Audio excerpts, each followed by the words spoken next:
Bom dia, boa tarde, boa noite, lideranças do Brasil. Podcast Bastidores da Vitória entrando no ar. Hoje vamos falar sobre o momento atual. Parlamento, cidadania, direito, economia. Sobre o momento atual em si.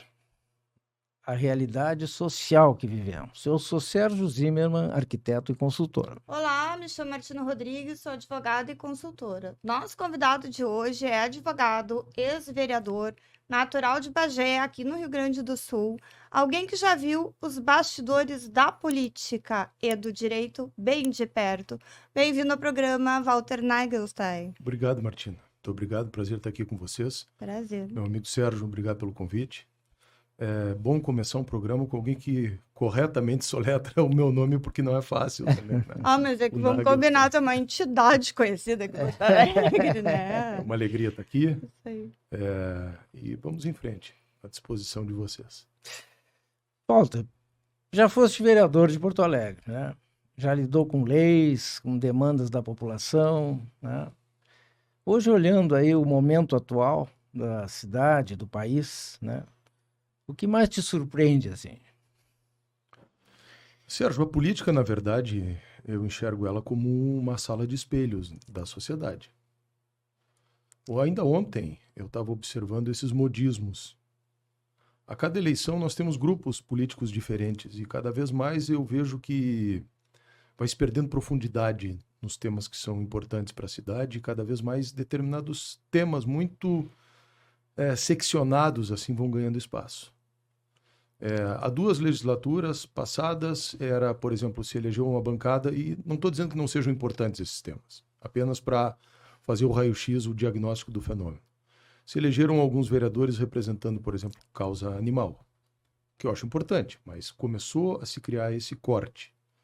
Se elegeram alguns vereadores, por exemplo, nós tivemos um vereador aqui cuja causa dele era a bicicleta. Então ele participava de um movimento lá de passeios ciclísticos, que se chamava Massa Crítica, era um movimento de caráter internacional, daqui um pouco mais aquele movimento elege um vereador. Há 4 anos atrás, nós tivemos o primeiro momento desse fenômeno do identitarismo aqui em Porto Alegre, né? Que, aliás, eu fiz uma crítica, que era uma mera crítica política, e isso foi transformado em crime, é uma coisa que me machuca e me dói muito, mas nós tivemos ali uma bancada se apresentando a própria bancada como a bancada negra e se elegeu nesse contexto do identitarismo. Agora nós temos uma bancada, novamente, mais um passo desse fenômeno, composto por pessoas acho que é trans, né, que chama. São vereadores, 2 vereadoras, por exemplo, da bancada da esquerda, que é mais uma face desse movimento do identitarismo. Então eu tenho visto isso, que é uma coisa que meio que mundial que tem acontecido, especialmente no Ocidente, né? A cultura woke, né? Da cultura woke, né? Uhum. Até quando a cultura woke durará, eu não sei, mas ele é um fenômeno político que tem acontecido. Ao lado disso, continua havendo a velha... Eu sempre fui resistir muito a esse tema da velha política, mas é fato. É a política, assim, construída em cima do fisiologismo, né? Por um lado, daqueles que se apropriam do poder e se elegem em troca de favores, e, por outro lado, daqueles que não têm pudor de se apresentar vendendo terrenos na Lua, né? Promessas, lotes no paraíso. Né? A promessa da picanha, a promessa da cerveja, que sempre encontra eco e encontra espaço também. Nesse contexto todo, quem é que perde? Obviamente que perde a sociedade de um modo geral, mas perde a política, né? Porque quem tenha mais conteúdo, quem tenha mais estudo, mais capacidade, por incrível que pareça, e me parece uma deformação, inclusive moral, isso às vezes conta contra. Eu já vi pessoas nessas minhas andanças por aí de dizer o seguinte: olha, eu voto no fulano porque ele é povo que nem nós, ele fala errado que nem nós. Né? Então, esse tipo de identificação, embora eu compreenda o fenômeno da psique humana, mas no final das contas, numa análise mais racional, ele conspira contra a política de um modo geral, porque ele acaba por desqualificar os parlamentos. E estranha e perversamente foi exatamente essa reflexão que eu fiz, dizendo que nós tínhamos pessoas cuja qualificação eu questionava. O que é uma crítica, volto a dizer, meramente política. Sim, tu estava falando na questão educacional como um todo, e não... Eu sou um cara, por exemplo, que eu não tenho qualificação para pilotar um avião. Sim, Né? sim. Isso não desmerece a minha dignidade, né? Tá. Eu sou um cara que eu não tenho qualificação, eu não sou um arquiteto como o Sérgio, né? Eu não tenho qualificação para sentar na frente de uma prancheta ou de um computador e desenvolver um projeto arquitetônico. Assim como o Sérgio não tem a qualificação para sentar à frente de um computador como tu, Martina, e escrever uma petição inicial de uma determinada ação. Porque Sim. tem os pré-requisitos da ação, que a gente fez Ah. formação para isso. Então, quando se faz essa crítica, é uma crítica que, a não ser por um momento político que queira se criminalizar o dissenso para fins exatamente da luta política e da guerra política, né, ela não poderia jamais ser criminalizada. E esse é um dos fenômenos muito negativos que eu estou vendo que tem acontecido no mundo, no Ocidente de um modo geral e aqui no Brasil também. E nesse contexto todo aí, como é que tu vê o clima político da cidade? Como na última eleição. A cidade continua, mas é uma característica do Rio Grande do Sul, histórica, atávica, né? Que é essa divisão. Mas o fato é que... Vamos falar de uma outra característica também, eu como advogado, como empresário, que eu observo também. Um conservadorismo no pior aspecto do conservadorismo. Né?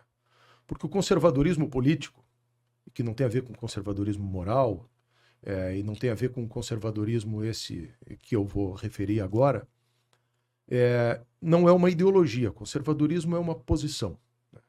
Que quase sempre se manifesta, como eu acho agora, quando alguns valores da sociedade que foram construídos ao longo do tempo estão sob ameaça, especialmente ameaças que a gente enxerga ou denomina na política como revolucionárias, né? Colocar a sociedade de cabeça para baixo. Aí o conservadorismo aflora, uma espécie de reação natural. Agora tem um outro e ao mesmo tempo, ao lado desse conservadorismo, as pessoas acham que conservadorismo significa estagnação, que as coisas não mudam. E o conservadorismo não fala a respeito disso. O conservadorismo Não tem fala, nada né? a ver Fala sobre que é isso. possível mudar, Claro. que inclusive é necessário mudar, mas mudar com cautela, preservando as coisas boas do passado, não destruir totalmente o edifício da sociedade para começar em cima de uma utopia querer construir uma nova ordem. Né?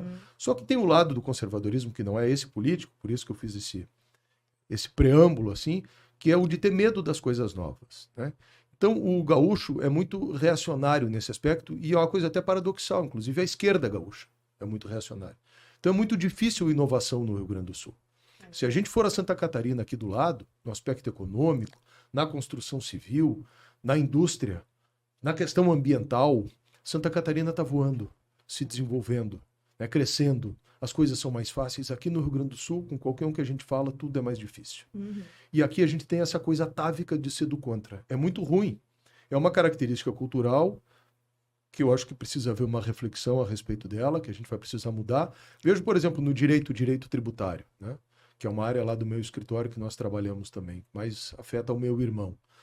Em outros estados da federação, se tu tem uma tese tributária, é muito mais fácil de vender essa tese ou de entrar nas empresas e os empresários assumirem o risco e fazerem para buscar os seus direitos do que aqui. Aqui é muito mais difícil de fazer esse convencimento, de correr, entre aspas, assim, o risco de fazer isso. Então isso é ruim aqui para nós. O momento político do Rio Grande do Sul, para mim, é resultado de tudo isso. Né? A gente teve uma eleição há 2 anos atrás, cujo candidato, vamos chamar assim, da direita, perdeu para ele próprio. Né? Em 2 equívocos, 2 erros crassos, né?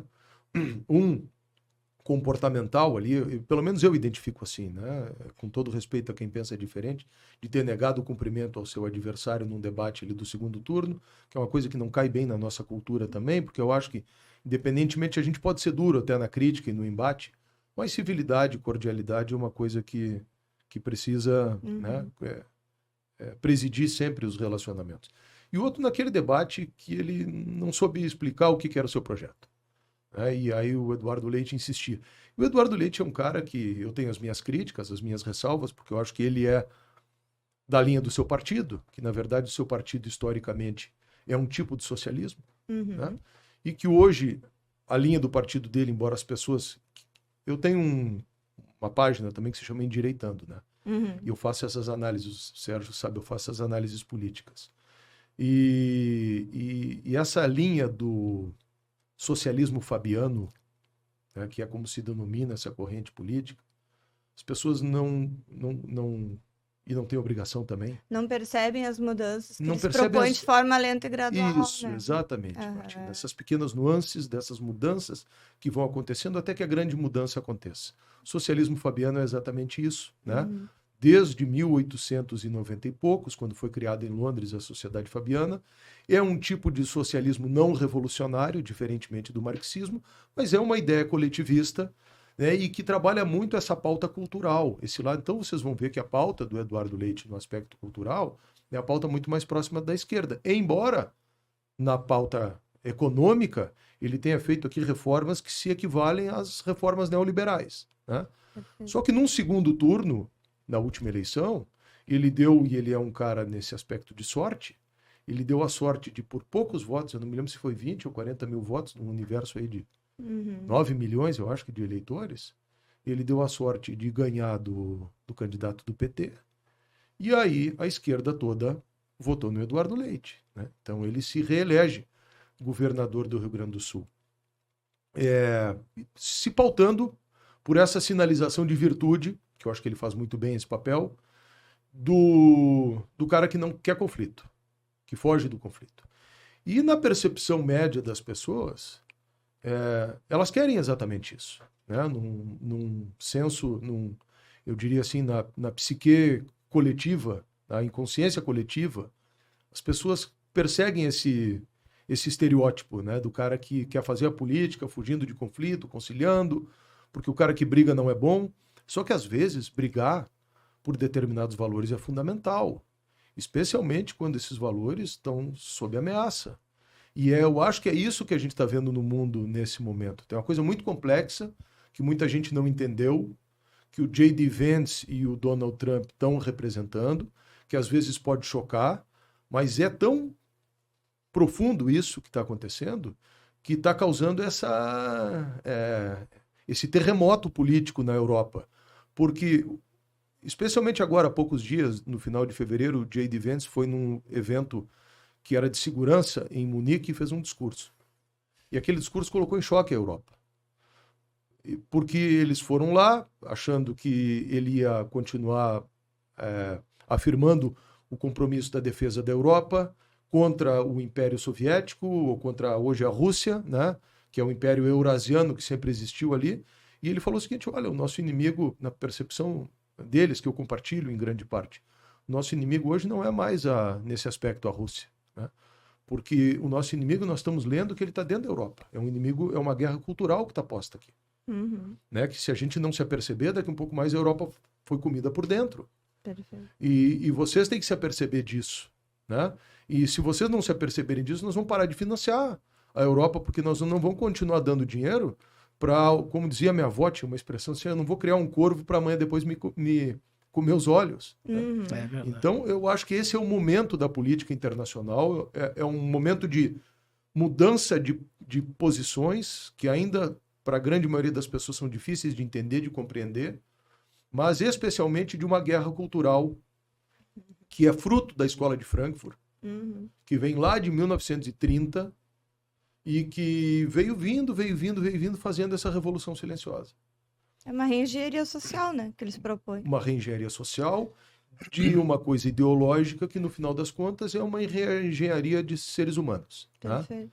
Criminalizar a nossa opinião, querer que todo mundo tenha assim essa simulação de virtudes, de empatia, Uhum. né? E a partir daí, quem não está alinhado com isso é adjetivado de qualquer coisa negativa, é racista, é fascista, é homofóbico. Então não se dá mais nem direito das pessoas eu não estou falando nem da não aceitação do outro, não é nada disso, muito antes pelo contrário.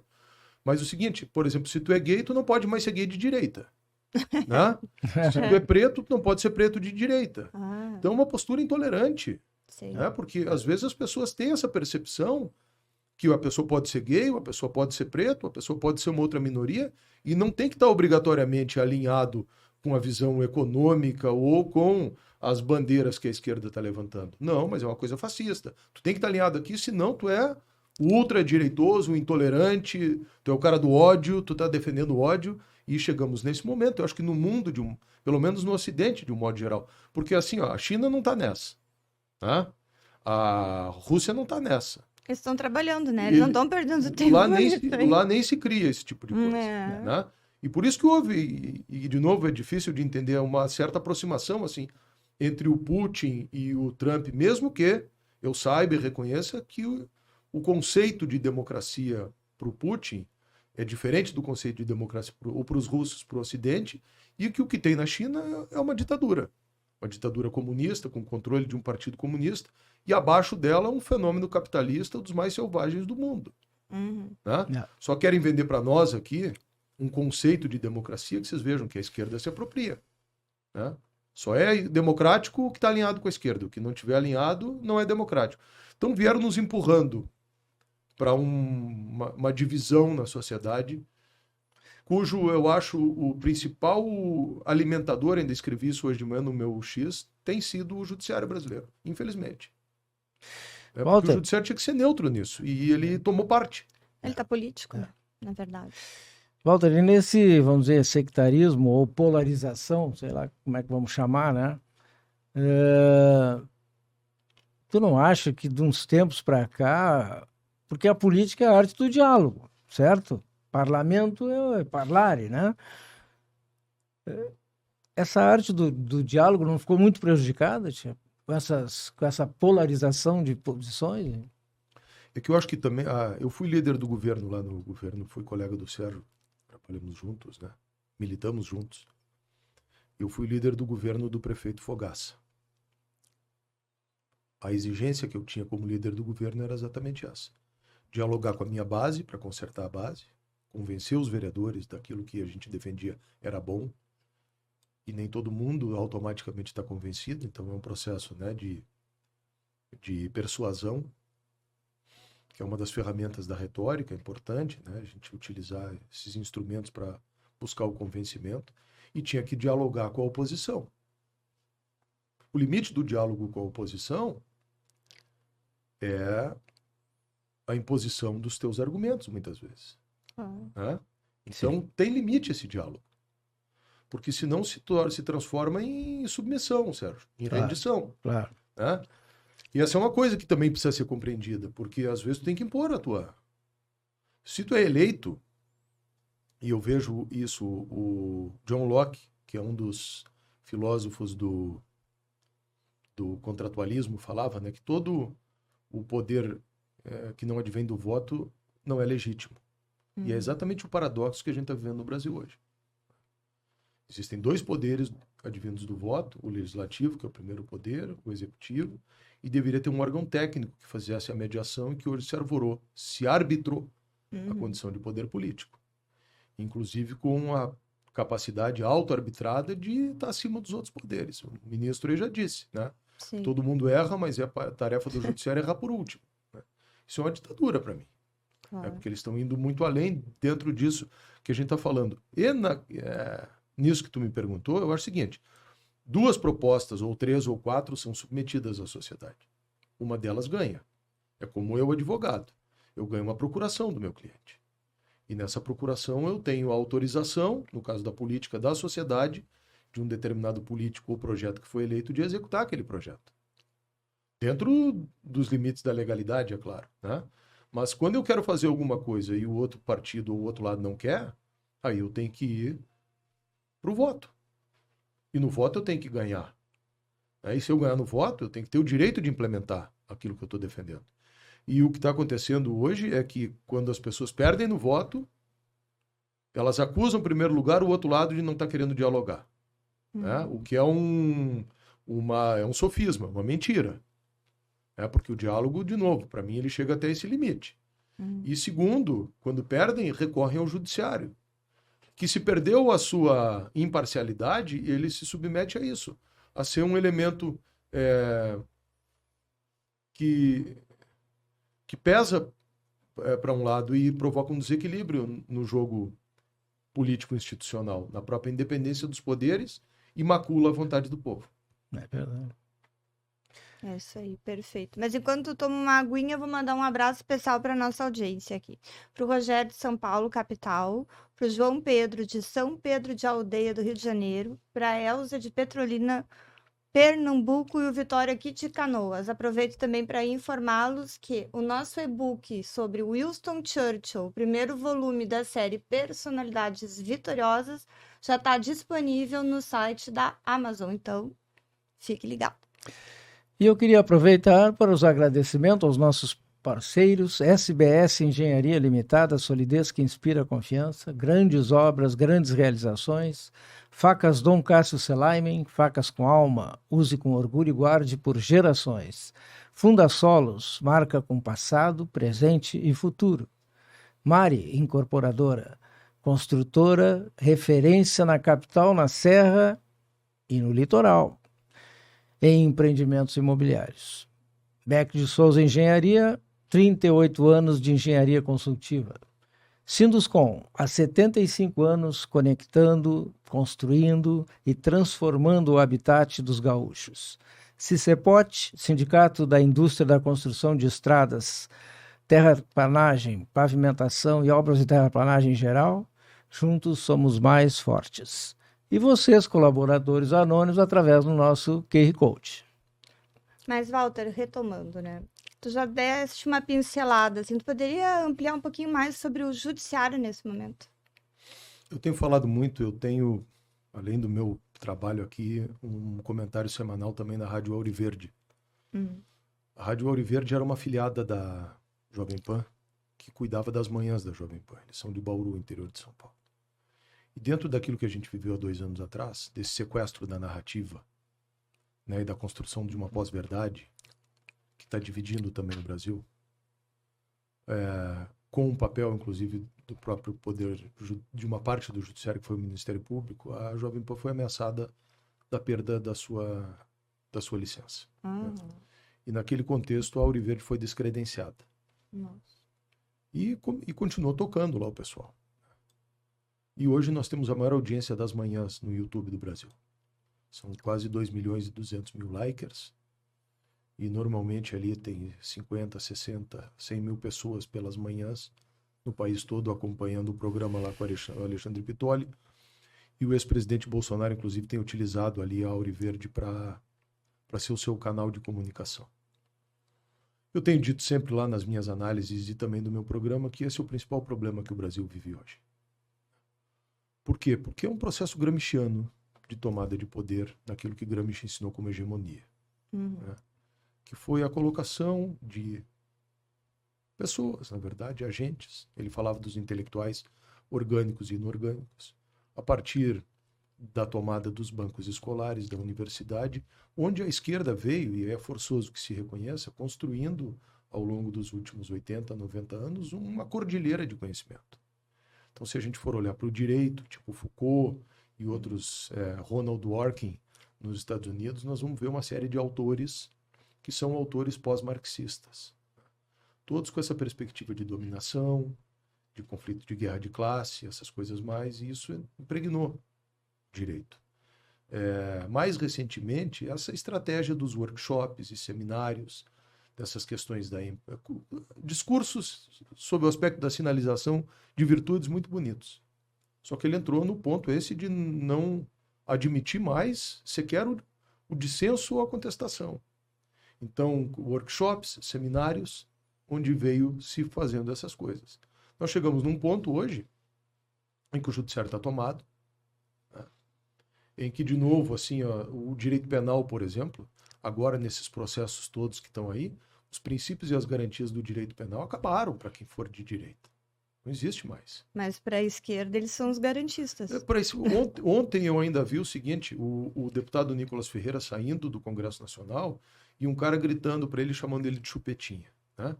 Vamos imaginar mutatis mutandis, se alguém grita isso para a deputada Érica Hilton, o que acontece? Nossa, tá caçado. O cara vai ser acusado no dia seguinte de homofobia, vai responder, certamente será condenado. Então, esse é o problema. Ao lado desse problema, nós temos as garantias constitucionais da magistratura e do órgão acusador, que é o Ministério Público, que é o seguinte, acusa e dever de ofício, né? O que antigamente a gente compreendia como prevaricação, que é o agir ou deixar de agir em virtude de interesse ou sentimento, esse é o tipo penal, prevaricação, hoje se transformou em dever de ofício. Acusa e se der, deu, se não der, não deu, e o cara que se vire. Então, é um momento, para mim, terrível, né? Nada sairá mais machucado desse processo do que o próprio judiciário. O mais terrível ainda é que essas coisas, na dinâmica do tempo, elas levam tempo para dar uma volta. Tem uma geração aí, ou mais, para que dê uma volta. Até lá, quantas pessoas sofrerão? Eu sempre tenho falado numa passagem do Voltaire, no livro Tratado sobre a Tolerância, que é um erro judicial, onde o pai é acusado de ter matado um filho por uma divergência religiosa, num momento de fundamentalismo religioso entre católicos e protestantes na França, né? O pai é acusado da morte do filho, que havia se suicidado, mas ele é acusado daquilo, e ele é condenado e morto. Uma forma de execução lá que se chamava Roda do Suplício. Depois se consegue a prova de que ele era inocente, né? E aí o Voltaire, muito tocado com essa história toda, escreve um livrinho pequeno, o Tratado sobre a Tolerância. E ele diz o seguinte: eles não tinham nenhuma prova, mas eles tinham convicções, e isso bastava. Fernando Schiller, ano passado, no Fórum da Liberdade, faz uma fala também que tem circulado bastante, né? Que a gente não pode mais estar sujeito ao que está dentro da cabeça do juiz. Né? E o Ferrajoli, que é um garantista, né, do direito penal, dizia isso, assim, que o dolo é algo que está na cabeça do juiz. Não pode. Especialmente quando a gente está falando, agora um pouco da minha área do direito penal, né, nos tipos penais abertos, que são, Martina sabe, assim, mas Sérgio, coisas que cabe à interpretação do juiz, é uma interpretação valorativa subjetiva. E eu tenho dito que quando o judiciário é tomado por uma determinada ideologia e politizado, e se criam esses tipos penais abertos, começa a acontecer o que está acontecendo no Brasil, a punição da opinião divergente de um determinado consenso que se criou. Então, esse para mim é o problema, Martina, que nós estamos vivendo hoje, né? E que o judiciário terá que fazer essa reflexão, porque os bons estão quietos. Pois é, isso eu me pergunto bastante, tu também com certeza deve te perguntar, como é que o juiz singular, né, que não é dessa ideologia, que não concorda, não está preocupado com isso. Tudo foi tomado. Vocês vejam que as entidades de classe, né? Agora, outro dia eu estava vendo e também perguntei isso, como que, com violação aí estávamos numa entrevista também com o advogado do presidente Bolsonaro, numa outra entrevista com o desembargador Sebastião Coelho, né? E nós estávamos falando disso, assim, como que o Ministério Público, que até 88 era esse órgão meramente acusador, e depois se transforma no fiscal da lei, ele não faz essa opção por ser o fiscal da lei, ele faz a opção de continuar sendo um órgão acusador. Né? Como que a defensoria, às vezes, entra em coisas que não é o papel da defensoria. Exato. Nós aprovamos agora, há poucos dias aqui, uma lei que era da minha autoria lá atrás, o Escola Sem Partido. Que quando eu era vereador e foi aprovada, foi suscitado numa ação que não tinha cumprido uma etapa, uma formalidade, que era uma audiência pública. Se cumpriu a audiência pública, agora nessa última legislatura, por iniciativa da vereadora Fernanda Bart, e se aprovou no rito legislativo. Aí a Defensoria Pública ajuizou uma ação e um juiz deferiu uma liminar e suspendeu os efeitos da lei. Nossa. Então tá tudo tomado, tá tudo dominado. E aí vai ver o seguinte, como que a júris, ou as ajúris, ou as associações dos magistrados corroboram, assinam uma nota apoiando um inquérito, que é esse inquérito das fake news, que é o inquérito do fim do mundo, que é o inquérito aberto de ofício, que deveria historicamente ter prazo o inquérito para iniciar e para terminar, que deveria ter objeto determinado, onde um ministro se transforma em acusador, em vítima, em juiz, em tudo ao mesmo tempo, né? Onde nós temos clientes no escritório lá presos, onde os advogados não têm acesso ao processo, né? Nós temos, eu sou vítima disso, né? A figura da imunidade parlamentar vandalizada, totalmente desconstituída. Todos os princípios constitucionais afetados. Então, como que em nome da defesa da democracia, como está acontecendo agora, tu destrói, corrói um dos principais pilares da democracia e com a conivência de advogados como ou de entidades como o Prerro e outros tantos, né? Que subordinam a sua visão ideológica a isso tudo para criar um direito penal do inimigo. Não, mas esses caras são inimigos, eles realmente, para eles tem que ter um direito penal à parte, eles não têm que ter garantias. Então, quer dizer, eles estão autorizando que amanhã depois, porque a maré muda... É um novo Código Penal que a gente tem aí, né? Quando mudar as coisas, que possa acontecer com eles. E o mais incrível é o seguinte, de pessoas que se beneficiaram ontem ali da anistia. Pois é. Né? Porque o Brasil conseguiu uma pacificação da década de 80 graças à anistia. E anistia significa anistia. E o que a gente está vendo hoje é vingança e revanchismo de uma geração que sequer viveu aquilo. Eu estou com 54 anos. É verdade. Eu era pequeno nesse processo. Em década de 80 eu estou assistindo ali. Meu pai foi cassado. E meu pai foi anistiado. Para mim, quando meu pai foi anistiado, ele não recebeu nenhum valor pecuniário. Mas ele recebeu o tempo dele de serviço, que ele era procurador federal, estava em Brasília, ele era da Juventude Trabalhista, quando ele chega para trabalhar, lá em 31 de março de 64, tá tomada a esplanada dos Ministérios de Tanques, ele chega lá no ministério onde ele trabalhava, foi se apresentar, o senhor passe lá na sala tal, ele foi, o que o senhor faz? Foi interrogado, aquela coisa toda, o senhor está dispensado, está demitido. E meu pai voltou para Bagé, porque minha família é natural de Bagé. Então meu pai foi cassado. E isso é uma coisa que mais me impressiona ainda, né? Porque com toda essa tua origem política, quem te cassou, no caso, não sabe disso. Do teu pai. Não, Então, no mínimo, deveria pensar, não, só um pouquinho, Não, mas é né? um propósito para o qual estão Sabe? julgados. Eu, inclusive, o juiz que me julgou em primeiro grau, eu arguí a suspeição dele, porque era só militância de extrema esquerda na sua página. E o tribunal. Então, há um corporativismo também, né? E há essa ideia assim, mas tu não pode falar de uma determinada minoria que foi excluída, mas ninguém está negando isso, nem eu tampouco. Claro. Sou o capitão do navio negreiro, né? Que eu não tenho, muito antes pelo contrário. Eu sou um cara que na minha vida, eu trouxe para cá uma exposição, quando eu fui presidente da Câmara, da perseguição aos negros durante o Holocausto, trouxe do Museu do Holocausto de Curitiba, fiz uma obra na Câmara, que é um centro de convivência, propus e nós demos o nome de Tarcísio Flecha Negra, que era um amigo, né? A minha avó é preta. É isso que eu tô dizendo. Eles não param para pensar um pouco sobre o currículo da pessoa. Porque é guerra política. Exato. É guerra política. Então, é realmente tirar o opositor para ele tomar o poder. É a estratégia de Saul Alinsky, assim, é desumanizar, desconstituir, porque como a ignorância graça, infelizmente, e grande parte das pessoas não vai além da manchete, da notícia, a ideia é essa, colar um estigma na pessoa para tirar ela do jogo. Né? E, infelizmente, com esse capítulo triste do Brasil, que é a utilização do judiciário para isso. É muito ruim. Walter, o custo de vida está apertando, né? As desigualdades não dão trégua, né? Porto Alegre tem seus desafios aí, né? Segurança, recuperação de enchentes e tal. Na tua visão, assim, o que é preciso para enfrentar, né, todos esses problemas assim, micros e macros, né, para se retomar um Brasil, né? O que se precisa fazer? Para mim, Sérgio, a gente caminha para o caminho contrário do que deveria ser. Né? Nós tínhamos que ter muito menos Estado. O Estado brasileiro começa lá atrás com o Raimundo Faoro naquela obra dele, Os Donos do Poder. Quando Portugal veio para cá, a corte portuguesa, primeiro o seguinte, foi desde o descobrimento, o país é explorado economicamente nos ciclos econômicos.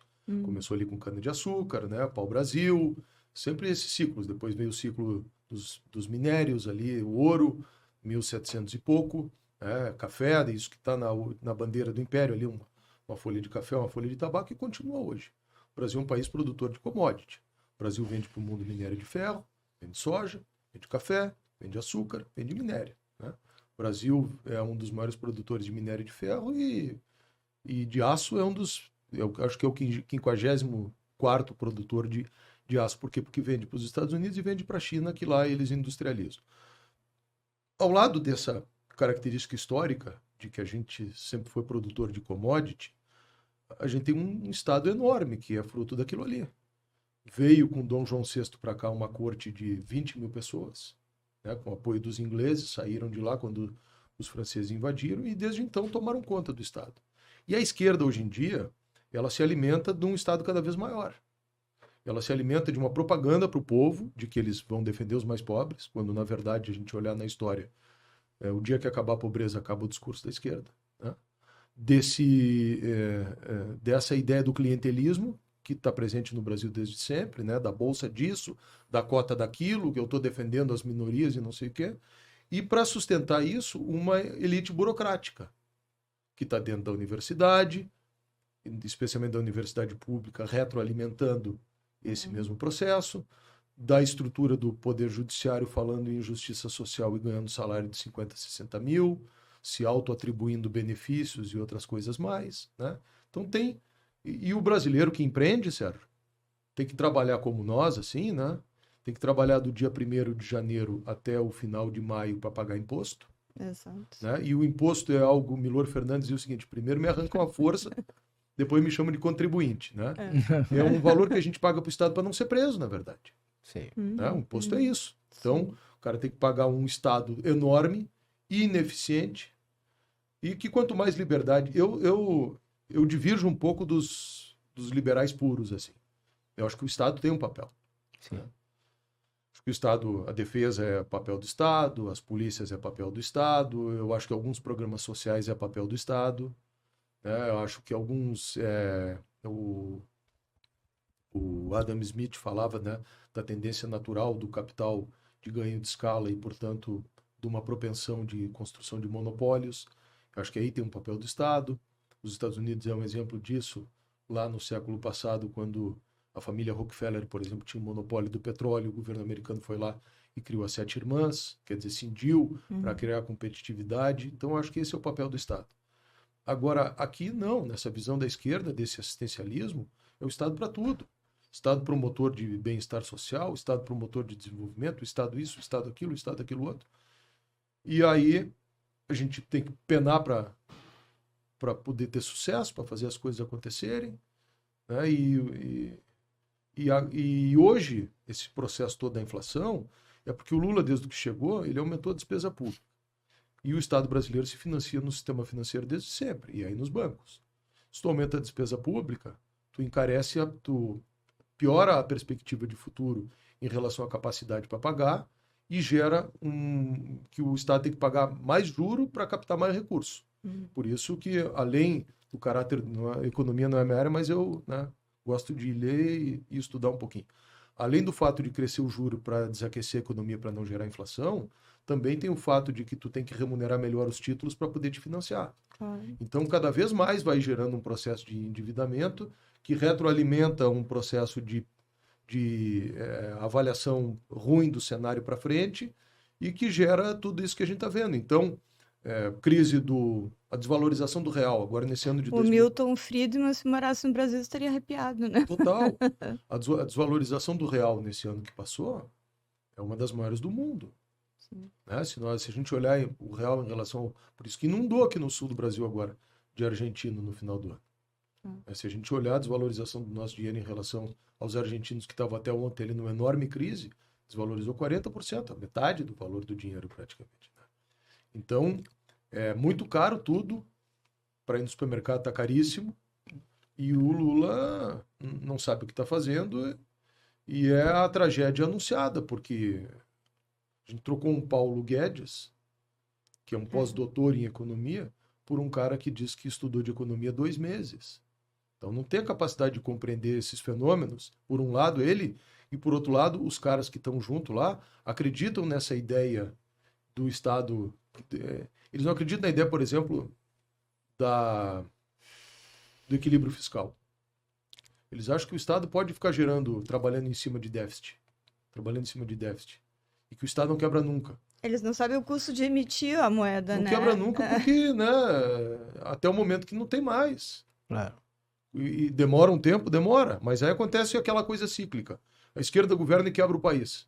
Aí vem a direita, aplica o remédio amargo. As pessoas não compreendem, não conseguem compreender o porquê que aquele remédio é amargo, e quando a economia de novo está saneada, vêm os caras e fazem promessas fáceis e as pessoas caem na armadilha, assim como o rato, que cai na ratoeira porque ele não entende a razão do queijo ser de graça. É, verdade.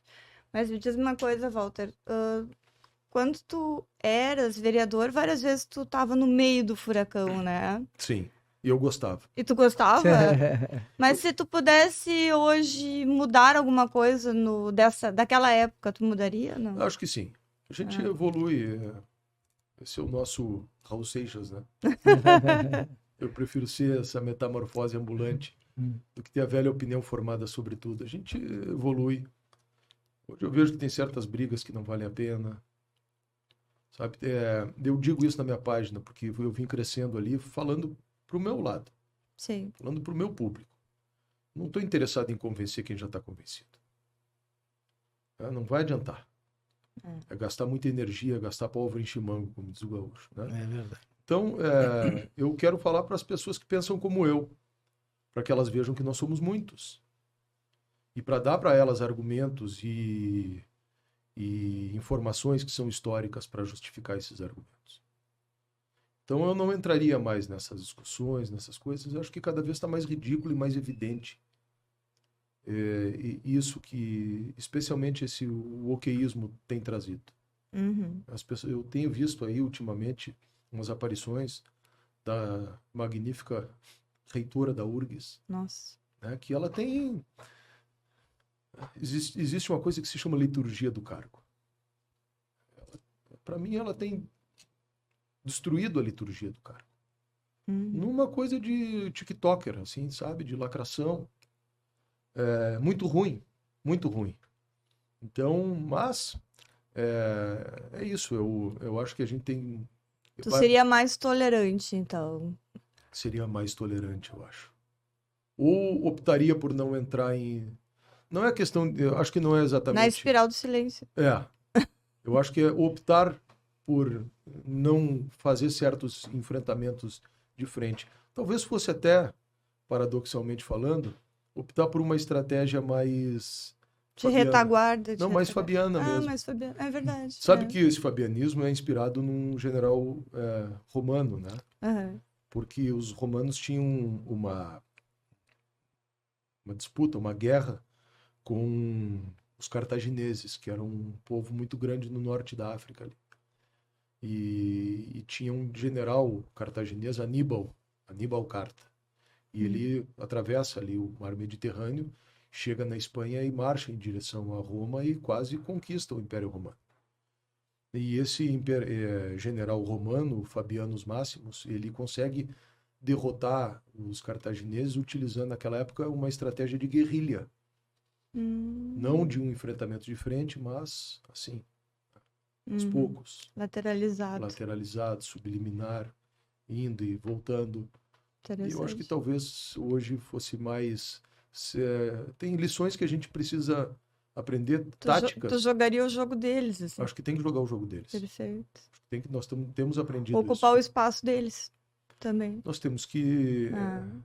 Eu não desconheço, não desvalorizo a capacidade intelectual desse pessoal que veio construindo, como eu disse antes, uma cordilheira de conhecimento.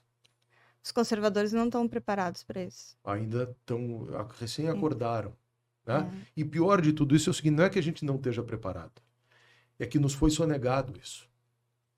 Hoje, se a gente for olhar um Roger Scruton, um João Pereira Coutinho, um Kirk, um Samuel Huntington, o outro que é... Samuel Huntington não, que é o que fala sobre o choque de civilizações, mas... Enfim. O Thomas Sowell. O Thomas Sowell também. Né? Nós não tínhamos acesso a essa literatura. Não. Nunca ninguém nos falou.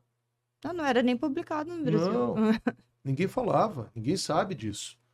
Na faculdade, toda a literatura, tudo que a gente nos recomendaram, são de autores marxistas ou neomarxistas.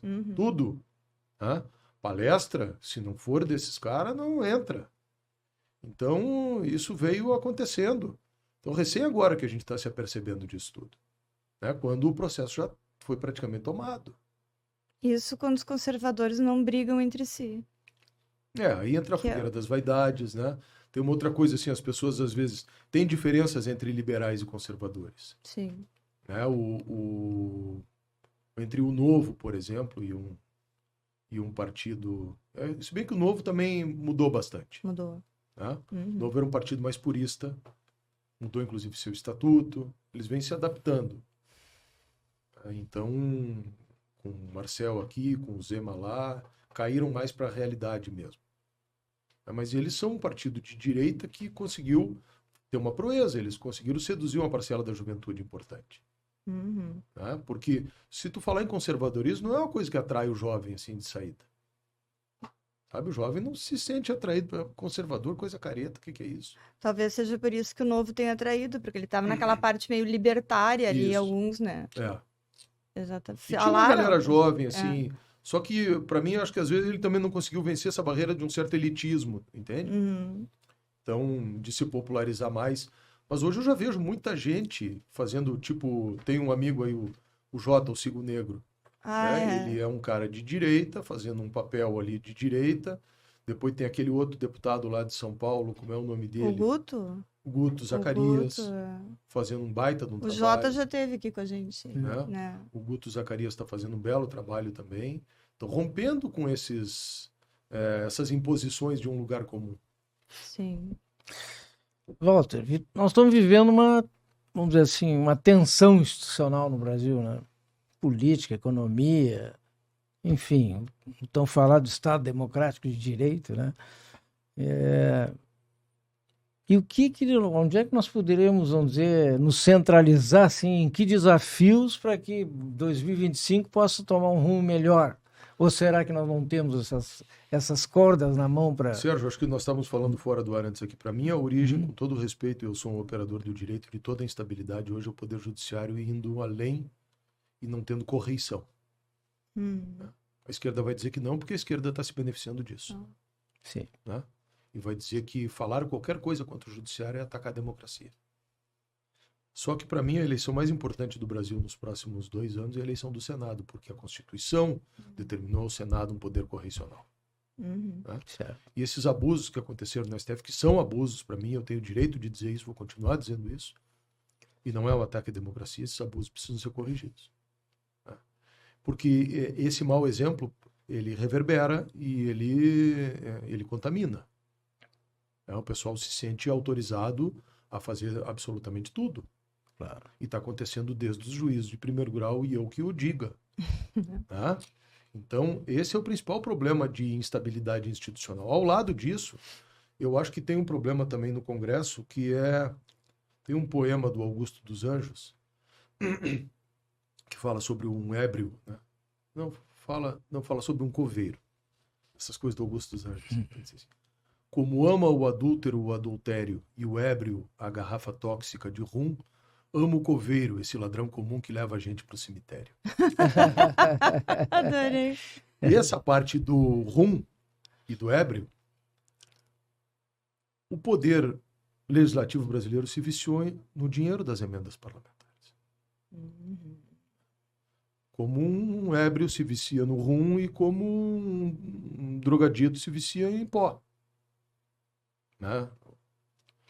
Então é o seguinte, o cara para se eleger lá e chega e tem 20, 30 milhões para distribuir em emenda, ele não vai se preocupar em fazer fiscalização, em fazer legislação, ele vai se preocupar em fazer clientelismo. Claro. Clientelismo.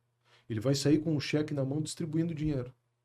E muitas vezes, não estou dizendo que aconteça com todos, enseja inclusive coisas não republicanas.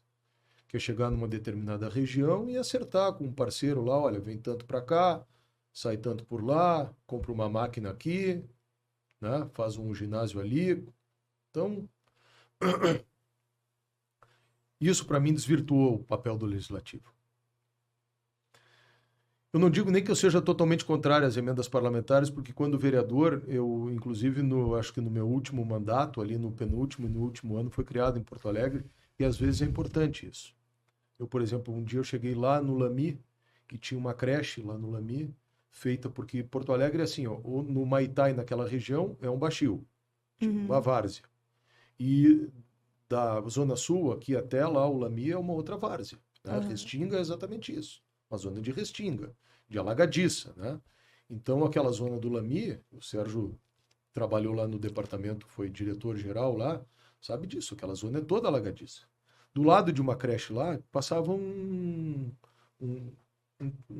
na verdade, um valão que era um esgoto. E eu olhando aquilo ali, destinei um recurso para fazer a canalização daquela rede. Então, acho que às vezes é importante, porque o parlamentar pode chegar em algum lugar que o poder público não chega ou não enxerga. Né? Mas tem que ter medida para isso. E eu acho que isso desvirtuou o legislativo.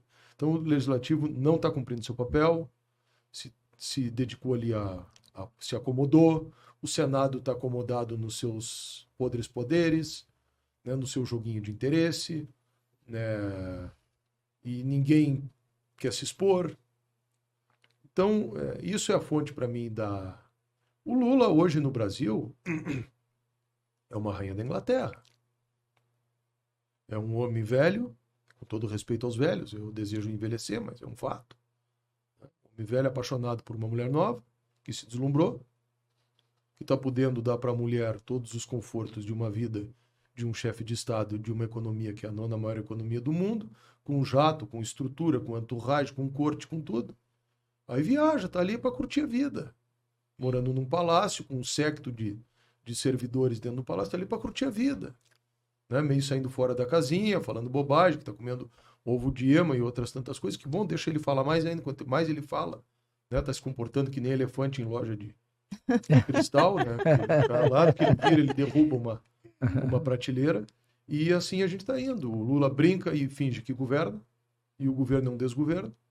Quem está governando de fato é o STJ, porque diz tudo, desde traçado de linha ferroviária até serviço de funerária, eles estão decidindo, né? Com esse protagonismo que a TV e a vaidade trouxe, que não poderia ser assim. Para mim tinha que acabar com esse negócio de televisionamento. Nos Estados Unidos não pode. Né? Não pode. O juiz lá da Suprema Corte não dá entrevista. Na entrevista, Inglaterra não pode, na Espanha não pode, em nenhum lugar civilizado não pode dar entrevista, não pode aparecer. Aqui todos os dias é um capítulo inteiro no Jornal Nacional para o protagonismo, e cada dia eles querem criar uma coisa nova para aparecer mais. Aí virou um concurso, uma gincana de quem aparece mais. Sim. Né? É verdade. E num poder que não tem limite. Então isso cria um desequilíbrio institucional para mim enorme. É verdade. Mas agora voltando um pouquinho para Porto Alegre. Se tu fosse prefeito de Porto Alegre, assim, que melhorias tu proporias? Eu acho que Porto Alegre é uma cidade que poderia se desenvolver muito mais se tivesse mais liberdade econômica. A base de uma cidade é a construção civil. Nós, por exemplo, ali no 4º distrito, eu quando fui secretário do urbanismo fui a Barcelona, a gente viu lá o projeto do Arroba 22, voltou para cá e fez o master plan do 4º distrito.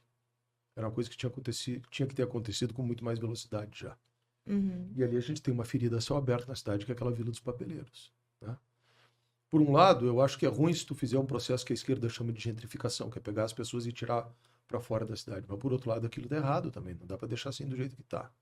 Existem experiências no mundo que se chama Business Improvement District. Só que no Brasil, o que é isso? É tu pegar aquela mão de obra que está ali e qualificar, pegar um Senac da vida, dar curso de encanador, de eletricista. Só que se tu abrir curso e oferecer para aquela pessoa ali, ninguém vai querer fazer. Né? Um dos problemas do Brasil, para quem está na iniciativa privada, conversar com as pessoas, é que falta mão de obra, as pessoas não querem trabalhar. Quem está trabalhando vai reclamar que está recebendo pouco também. Então acaba entrando num círculo vicioso. Né? Porto Alegre é uma cidade que tem decrescido, perdido população, mas ao mesmo tempo é uma cidade gigante, enorme. Essa é a questão das vocações da cidade, né? Tem buscado aí, o Melo buscou nesses últimos anos desenvolver essa vocação, que é uma coisa que eu falava 20 anos atrás, da tecnologia, da disrupção. Só que isso não é um fenômeno isolado dentro da cidade, isso tem que estar num ecossistema de uma economia ativa, porque senão uma empresa não vem para cá. Ninguém se instala, uma empresa de alta tecnologia, de telefonia ou inteligência artificial ou de qualquer outra coisa, tem que vir dentro do que a gente chama de cluster. Né? Então, tem os problemas do poder público, de uma estrutura inchada, cara. Porto Alegre tem 30 mil servidores, 15 mil desses aposentados, uma despesa previdenciária enorme da cidade, que compromete um monte do orçamento. O orçamento também não tem sobras da cidade. Tinha que mudar muito a questão do lixo. Eu acho que a gente está 150 anos a gente coleta e destina o lixo da mesma forma sempre. Está caindo de maduro para mim a questão de reciclar tudo que tem que ser reciclado e o que não pode ser reciclado, ter uma usina de geração de energia a partir do lixo. Né? Eu, quando fui secretário do urbanismo, também recriei a zona rural da cidade. Acho que tem que preservar um cinturão verde. Mas não é em toda a cidade que isso vai acontecer, porque tem... Né? Porto Alegre não sei, ela, na verdade, é uma península, porque de um lado está o rio todo. Então, o cinturão verde da cidade é ali. Aquele extremo lá do Lami, de Belém Novo, da Ponta Grossa, daquela região que está para lá. As outras cidades, as outras partes da cidade vão continuar crescendo. Por exemplo, ali na beira da Freeway, aquela parte toda que era uma sucessão da antiga família Landel, compreendida entre a Assis Brasil, da Fiergues, e aqui a BR-116, aquela região vai se urbanizar nos próximos anos. Né? Mas aquela região ali está suscetível também a enchente, como a gente viu agora. Né? Eu nunca imaginei que eu fosse andar de barco na Lima e Silva. Né? Eu fiz salvamento aqui na Presidente Vargas, andando de barco ali, na esquina da Ipiranga, né? Na Érico Veríssimo aqui. Passei 15 dias dentro d'água nesse período do ano passado, vendo coisas. A gente fez um salvamento na Rua da Praia de uma senhora que nós tiramos do 19º andar de um prédio lá, que a Rua da Praia já estava há 4, 5 dias sem energia, as pessoas estavam resistindo dentro de casa, até que chegou o ponto não dá para ficar mais. A senhora estava no home care. Eu estava aqui na Cidade Baixa, chegaram uns bombeiros, me pediram meu barco, eu fui com eles para lá. Nós tiramos ela do 19º andar e viemos descendo as escadas, trazendo uma senhorinha de 90 anos. Aí colocamos ela no barco, eu empurrei até a esquina ali da Caldas Júnior e vinha voltando no barco, empurrando o barco. 7 e pouco da noite, né? Aquilo era dia 12, 13 de maio do ano passado, com água até assim, eu sozinho, né? E eu comecei a pensar assim, gente, eu tô alucinando, isso é um delírio, não é verdade, né? O que está acontecendo aqui? Porque eu jamais imaginei que fosse caminhar na Rua da Praia com água na altura da cintura. Então, tem esse problema hoje que está aí. O rio não foi dragado. Há 10 anos a FEPAM não autoriza a dragagem nem a utilização da areia.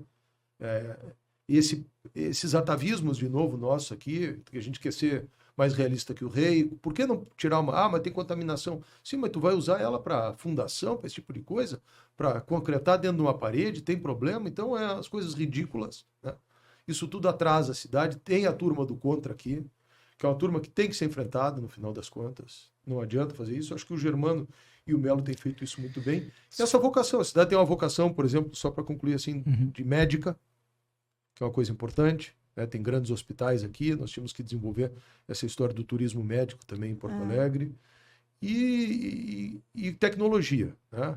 Melhorar a tecnologia de possibilidade do cidadão contribuir com a cidade, tapa buraco, o cara vai lá com o telefone aponta, vai lá, a prefeitura melhora, a coleta do lixo, os serviços públicos de um modo geral. Eu acho que o Melo é um bom zelador da cidade. Mas para mim eu acho que às vezes falta, e não é nenhuma crítica nisso, apenas que eu faria diferente, uma coisa de tentar projetar mais coisas icônicas para Porto Alegre. Tem muita gente, né, que acha que a gente está vivendo um momento caótico, né? Na tua visão, Walter, e o que tu diria, né, para essas pessoas, né, que querem entender tudo isso e ir em frente? Que tem que seguir caminhando. É, isso aí. Né? A gente está vivendo um momento caótico, sim, muitas coisas, por tudo que a gente está falando. Né? A gente vive num país que está em crise. Uma crise cultural, de uma guerra cultural, onde artistas, estudantes, professores foram cooptados e o judiciário para um lado, né? Onde uma parcela ou outra da sociedade tem uma outra visão que é a minha e que reage a tudo isso. Então a gente vive uma guerra cultural, as pessoas desesperançadas, a gente vive uma crise econômica sim, não adianta querer negar, mas por outro lado, tipo, o Brasil cresceu ano passado, mas cresceu graças à economia, à agricultura. A agricultura cresceu, foi o que puxou o PIB do Brasil para cima, e a agricultura é atacada. Né? Vocês vejam agora, a gente está tendo aqui no Rio Grande do Sul a Expo Direto, o ministro da Agricultura não veio na Expo Direto. E é uma das principais feiras do Brasil. Então eles enxergam a agricultura, estigmatizaram a agricultura, dentro disso que nós estamos falando, como um setor que não apoia mesmo. Essas agendas da... Nos Estados Unidos aconteceu muito isso também, eu vejo assim, as grandes cidades foram dominadas pelo progressismo, pelos movimentos de esquerda e o Deep America, né?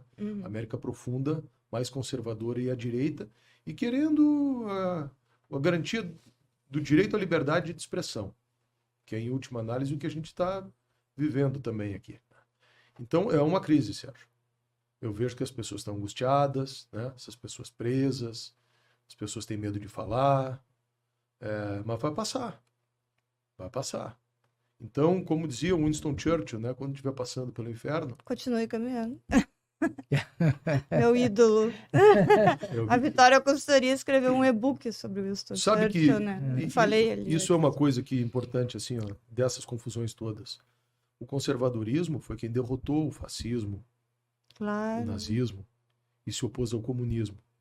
Uhum. Hoje, tu vê esse pessoal que são os neossocialistas, que são marxistas e, portanto, são comunistas. Uhum. Muitos dizem o seguinte, os caras continuam falando na bruxa do comunismo, que são caras que estão no século passado. Isso é para enganar a trouxa. Sim, Porque, na verdade, essa ideologia continua viva. totalmente. A ideologia ela não morreu. Né?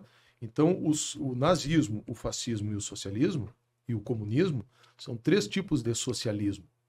São ideias coletivistas que partem do pressuposto de um Estado máximo. Isso aí rende vários podcasts, Um né? Estado máximo. E o conservadorismo se opõe a isso. Se opôs a Perfeito, isso. E o claro. liberalismo, que é diferente do conservadorismo, mas também se opôs a isso. Uhum. Né? Então, eles às vezes querem nos dizer que os conservadores são fascistas. Isso é mera ferramenta de retórica e de guerra política. Acuse os outros daquilo que você é, Isso. né? Simples assim. Mas agora estamos caminhando para o fim, né? Infelizmente. Então, quem é o cidadão Walter Nagelstein? Olha, eu sou um pai de família, casado já há 32 anos. Não pode esquece a esquecer. data. Não pode Dá esquecer, problema. hein? Não vai poder esquecer. Que é bastante tempo, né? Hum. Com 3 filhos, eu tenho uma menina que tem 30 anos, Uma menina. advogada, mora no Rio de Janeiro. Uma segunda filha que tem 22 anos, que é designer, recém se formou na Unicinos e está trabalhando aqui na Dell Computers. Foi selecionada há uns anos. As duas, muito, graças a Deus, boas filhas. Tenho um pequeno que vai fazer 14 anos agora, também um menino maravilhoso, fruto de uma bênção, porque eu fui a Israel e fiz uma oração no Muro das Lamentações que eu queria um filho para dar o nome do meu pai. Olha E quando que eu bonito. volto para o Brasil, dali um pouco mais, a minha mulher me liga e me diz que estava grávida. E daqui um pouco, quando a gente foi fazer o exame, era um menino, e eu considero isso uma graça e uma bênção, porque foi o atendimento de um pedido, né? Sim. Que tem padecido, uma pessoa que tem padecido dessas coisas que está acontecendo, eu considero que eu sou vítima hoje de um processo injusto e político, mas que isso, por um outro lado, eu consegui blindar minha família e me fortalecer por dentro. Eu acho que as vicissitudes servem para que a gente aperfeiçoe e endureça a têmpera. Lamento por não poder, por força disso tudo, estar fora do processo político. Mas, por outro lado, eu disse um dia que as injustiças ao longo da história transformam os injustiçados ante aos olhos dos justos em pessoas muito maiores. Eu saí de 9 mil seguidores que eu tinha no meu Instagram para quase 80 mil hoje. Nossa. Em cima de pensamento, de reflexão. Estou retomando a minha vida pública, a minha vida privada, minha atividade advocatícia, cuido de alguns assuntos. Quando existem júris para fazer com um irmão meu que é criminalista, eu faço, porque eu tenho essa experiência que eu aprendi com meu pai. Quando existem processos de família para cuidar, alguns outros eu cuido também e coordeno uma equipe. Quando existem processos de direito urbanístico, eu tenho feito planos diretores em alguns municípios, porque eu fui secretário de urbanismo e fui responsável pela revisão do plano diretor de Porto Alegre em 2009, que nós fizemos aqui a última. Então eu tenho uma especialização também em direito urbanístico e imobiliário, então coordeno um pouco isso também. Atividade empresarial também, focada na área da construção civil, com comércio internacional. Então tenho me virado, né? Buscado empreender, não ficar parado. Só tem um jeito de tu não superar uma crise. Tu ficar parado. Né? A melhor forma de superar a crise é te movimentar. Eu desenvolvi uma espécie de protocolo assim para superar a crise, né? Que pode até servir como consultoria, como mentoria assim também, né? Que a gente tem que... Primeira coisa que acontece quando tu entra numa crise, e aprendi com o meu maior conselheiro, que foi meu pai, parar e dormir uma noite. O conselheiro é o melhor travesseiro. Né? Ou te afastar um pouco. Porque a crise sempre é diferente se tu sai de dentro dela. Então te afasta dessa crise um pouco. E analisa o cenário para ver o que está acontecendo. Depois te prepara. Te cerca de pessoas que te queiram bem, te reforça. E reage. E reage. A crise quebra muitos, né? Mas aqueles que ela não quebra, ela faz mais fortes. Né? Então, e te movimenta por último. Né? Quem não se move... No futebol tem a máxima, né, Zé? É verdade. Né? Quem não se movimenta não recebe. É. Então a gente tem que se movimentar. Eu não sei se eu vou voltar à minha vida pública, se eu vou ter condições, eu vou buscar minha absolvição até o último momento. Talvez mude também essa lei aí da inelegibilidade. E, enfim, os ventos da política mudam também. Mas talvez eu nem queira mais. Né? Vou continuar dando a minha contribuição aí. Porque assim, ó, quando eu entrei tardiamente na política também, eu via que meu pai fazia política e perdia dinheiro e tocava sua advocacia e ganhava dinheiro. Então vocês estão focados aqui no podcast, nos projetos de vocês. Isso precisa de energia, precisa de dedicação. Né? Se a gente diversiona e não bota energia nas coisas, as coisas não acontecem. Então, estou envolvido num novo projeto aí, nesses novos projetos, de 2, 3 anos para cá, que eu preciso colocar energia neles. Porque eles têm um ciclo, como tudo na vida. Então, eu agradeço a Deus que tenha me dado essas oportunidades. Continuo sendo um cara que sonha, que trabalha, que cumpre as suas obrigações, que tem a sua consciência do seu papel social e que tem contribuído com o mundo da forma que pode. Né? Acho que talvez a maior contribuição que eu venha dando para o futuro são os meus filhos bem criados. Pessoas que têm consciência social, não essa, Sim. Né?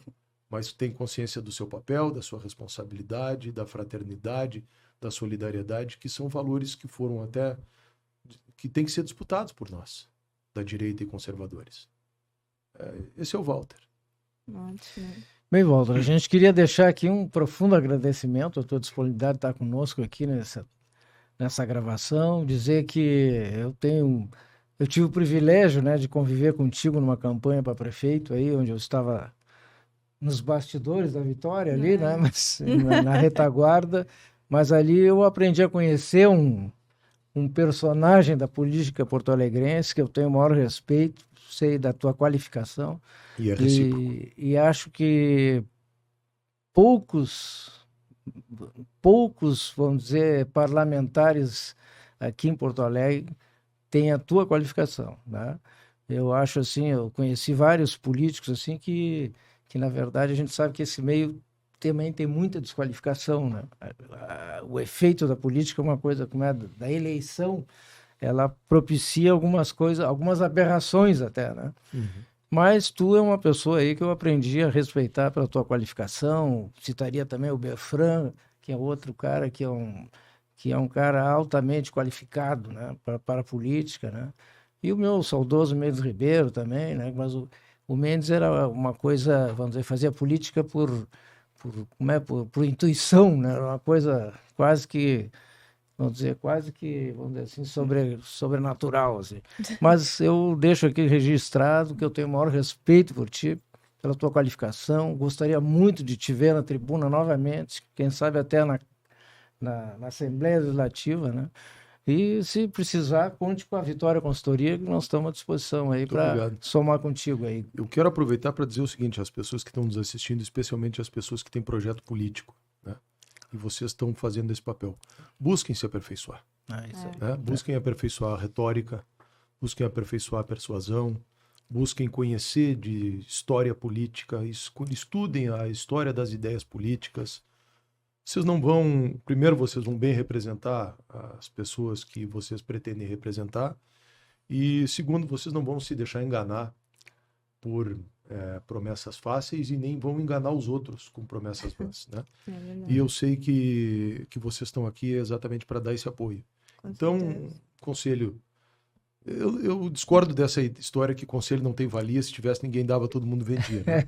A gente vive de dar conselho, né? A advocacia é também isso. Então, procurem profissionais aqui como eles para poderem se aperfeiçoar e para poderem ter mais instrumentos para a vida pública. Isso aí, obrigada. Foi um privilégio ter te conhecido pessoalmente e já lanço o convite aqui, né, para um próximo, que temos muito assunto a tratar, né? E até o próximo episódio. Que assim seja. Muito obrigada. Obrigado. E vocês que ficaram até esse momento no canal, muito obrigada pela companhia. Todas as segundas, um novo episódio para você a partir das 20 horas. Podcast Bastidores da Vitória, semanalmente trazendo os convidados com as mais diversas especialidades e experiências, preocupados com a cidadania e com os destinos do Brasil. Vitória Consultoria, inovando pela liberdade. Bom dia, boa tarde, boa noite e até a semana que vem, Lideranças do Brasil.